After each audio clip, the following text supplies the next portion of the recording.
आपलं मन जे आहे ते फुलांसारखं आहे, त्या हिरव्या पानांसारखं आहे. त्याला नेहमी टवटवीत ठेवायचा प्रयत्न करा, प्रसन्न ठेवायचा प्रयत्न करा. मन करारे प्रसन्न सर्व सिद्धीचे कारण. ते मन जेव्हा प्रसन्न होते तेव्हा ते शुद्ध होते.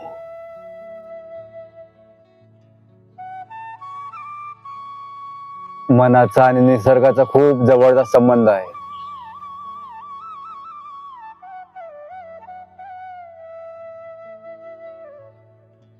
पक्ष्यांची किलबिलाट ही मनाला अति आनंदित करते. पाना फुलांमध्ये, फळांमध्ये, या पक्ष्यांमध्ये तो चैतन्यमय परमात्मा, ते भोलेनाथ शिवच आहेत, माता पार्वतीचा आहे असा अनुभव होतो. आज ज्या झाडाखाली मी बसलेला होते, खूप प्राचीन वडाचं झाड आहे.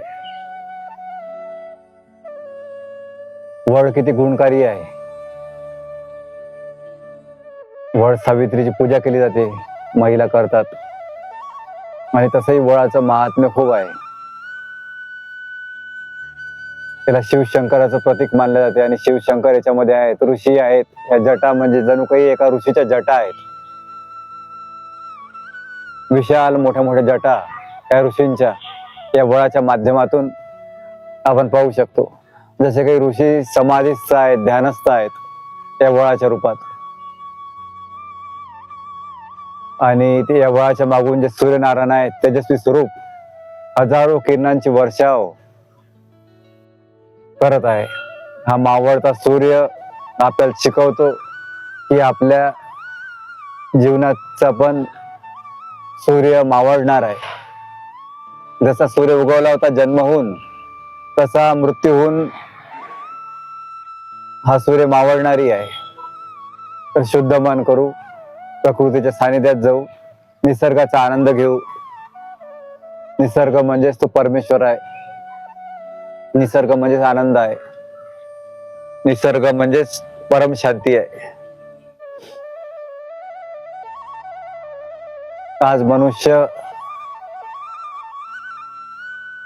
आपले देव धर्म सगळे सोडून निंबू धागे दोऱ्यांच्या अंगात येणाऱ्यांच्या मागे लागतो. ते कितपत योग्य आहे विचार करा.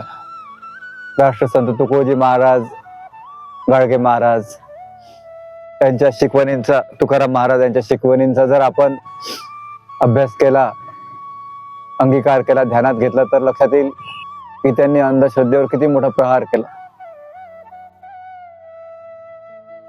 तर निसर्गाच्या सानिध्यात जा, प्रकृतीच्या सानिध्यात जा, ईश्वराच्या सानिध्यात जा. लिंबू धागे दोरे अंगात येणं, जंतर मंतर याच्या मागे लागू नका. तर वळ आपल्याला शिकवतो की आपण ऋषीच्या शरण गेलो पाहिजे, त्या देव ऋषीच्या स्मरण गेलो पाहिजे, त्या शिव शंकराच्या शरण गेलो पाहिजे, जे या विश्वाचे स्वामी आहेत, माता पिता आहेत, भगवान शिव आणि माता पार्वती, त्यांच्या आपण शरण गेलो पाहिजे. प्राचीन देवालय किती सारे बनलेले आहेत शिवशंकराचे, त्याचे आपण शरण गेलो पाहिजे.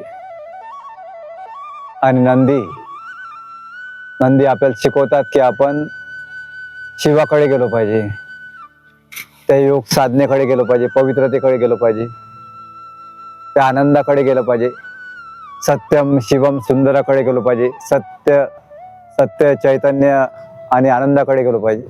शिव मंदिराचा कलश जो आहे, शिव मंदिराचा कलश आपल्या आतमध्ये नव चैतन्य निर्माण करतो.